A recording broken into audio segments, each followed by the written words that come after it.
What would actually happen if a nuclear war broke out today? Would we see mushroom clouds on TV? Cities gone in seconds?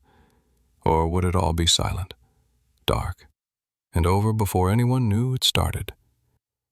We like to think of nuclear war as something from the Cold War, a nightmare that belongs to the past. But the truth is, we might be closer now than ever before. Iran, Israel, Russia, NATO, China, and a global tech race making bombs smarter, faster, and harder to stop. In this video, we're going deep, from how nuclear weapons really work to who's got what, and why recent events in the Middle East have pushed us closer to the edge than most people realize. So grab your food and get ready. This is a story about the power to end the world and the people still willing to use it. Before we get into the politics, we need to understand the weapon itself. The first atomic bombs, dropped on Hiroshima and Nagasaki in 1945, were based on fission. That means splitting atoms, usually uranium-235 or plutonium-239. When an atom splits, it releases huge amounts of energy and triggers more atoms to split, a chain reaction.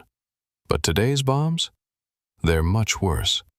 They use fusion, the same reaction that powers the sun. These are hydrogen bombs, or thermonuclear weapons. They start with a fission explosion just to create enough heat to fuse hydrogen atoms together, and the result is terrifying. The Hiroshima bomb released about 15 kilotons of TNT equivalent. Modern hydrogen bombs? Over 50,000 kilotons. Let's talk about who actually has the bomb. As of today, there are 9 nuclear powers: United States, Russia, China, United Kingdom, France, India, Pakistan, North Korea, Israel, never officially confirmed but widely accepted. Together, these countries hold over 12,000 nuclear warheads. About 90% of them are owned by just 2, Russia and the US. But the wild card? Iran. Iran has no officially declared nukes, but has been enriching uranium for years. Under the 2015 Joint Comprehensive Plan of Action, Iran agreed to limit enrichment to 3.67%, far below the 90% needed for weapons. But after the U.S. pulled out of the deal in 2018, Iran began stepping up enrichment again. As of 2024, inspectors say Iran has stockpiled uranium enriched to 60% or higher, alarmingly close to weapons grade. Israel, on the other hand, is widely believed to have 80-90 warheads, though it's never admitted this publicly. Why does this matter? Because Israeli officials have openly stated they will strike Iran before it can build a bomb. Some even believe this might happen soon. Israel has a military doctrine called the Begin Doctrine, named after Prime Minister Menachem Begin. It basically says, if you are developing a nuclear weapon that could threaten us, we will destroy it before it's operational. This isn't just theory. In 1981, Israel bombed Iraq's Osirak nuclear reactor. In 2007, it bombed a Syrian nuclear facility under construction. So the real question is, would they do it to Iran? The answer, almost certainly. If they believe Iran is weeks away from a bomb, that's why the region is on edge. One wrong missile, one misread move, and the entire Middle East could light up. Let's say Israel attacks. Iran retaliates, not just with missiles, but by targeting U.S. bases or oil infrastructure. Suddenly, the U.S. gets pulled in. Iran's allies, like Hezbollah in Lebanon or militias in Iraq, launch counterstrikes. And from there, it's a flashpoint. Regional war, global implications. Iran might try to shut down the Strait of Hormuz, where 20% of the world's oil passes daily. Global markets crash, allies choose sides, and in the chaos, the chance of a nuclear weapon being used increases, especially if someone feels cornered. Here's the scary part. They might not even need to build hundreds of bombs. One bomb built in secret, moved in parts, and assembled just in time, that's all it takes for a nuclear detonation.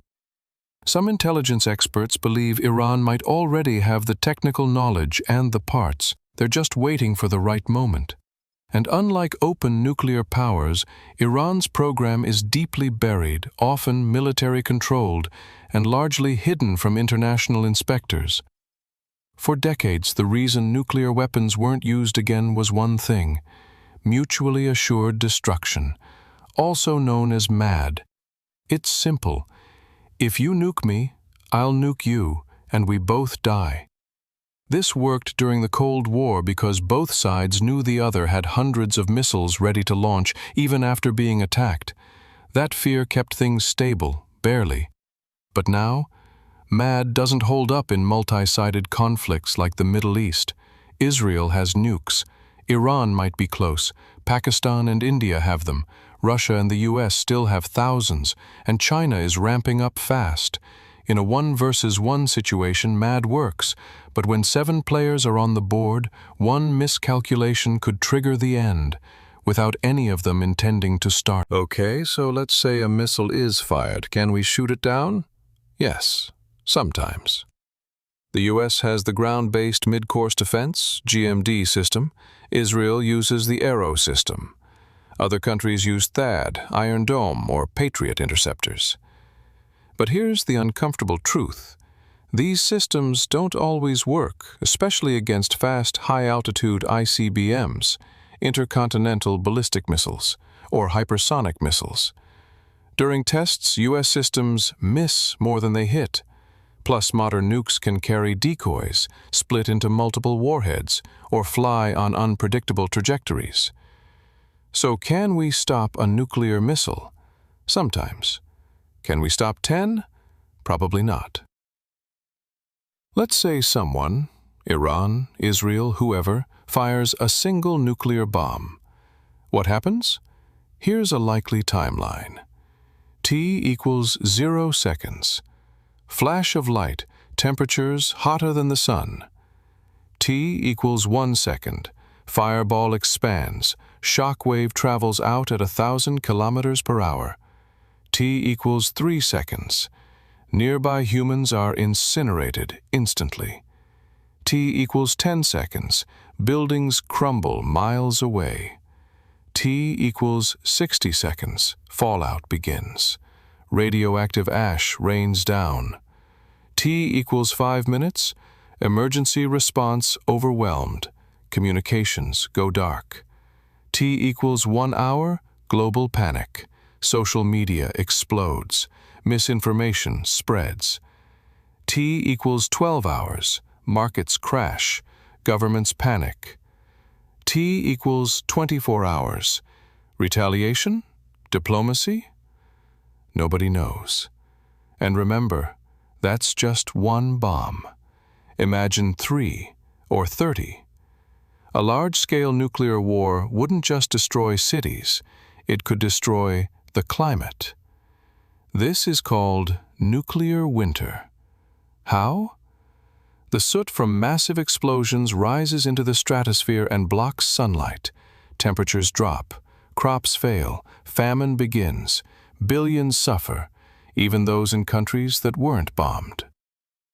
One study showed that even a small nuclear war between India and Pakistan could trigger a 10-year global food crisis. And the radioactive fallout? It spreads on the wind, it poisons rivers, it mutates DNA. No border can stop it. So even if you survive the blast, what's left to survive for? Let's talk about right now. As of this week, Iran is enriching uranium close to weapons grade. Israel has held military drills simulating airstrikes on Iran. Hezbollah and Iranian-backed militias are active across the region. Russia is moving tactical nukes into Belarus. North Korea tested multiple new ICBMs in the last few months. China is building new missile silos. The world isn't just tense. It's armed, it's divided, and it's running out of margin for error. So, how close are we really to nuclear war? The answer is uncomfortable. Closer than we've been in decades. But here's the thing, the future doesn't have to be fire and ash. It comes down to decisions, de-escalation, and awareness. Nuclear war isn't just science fiction, it's a real threat, and the more we understand it, the better chance we have of avoiding it. Thanks for watching while you eat. If this gave you something to think about, hit like, subscribe, and share it with someone who needs to understand what we're really up against. And maybe, just maybe, the more we talk about it, the less likely it is to ever happen. Catch you in the next one.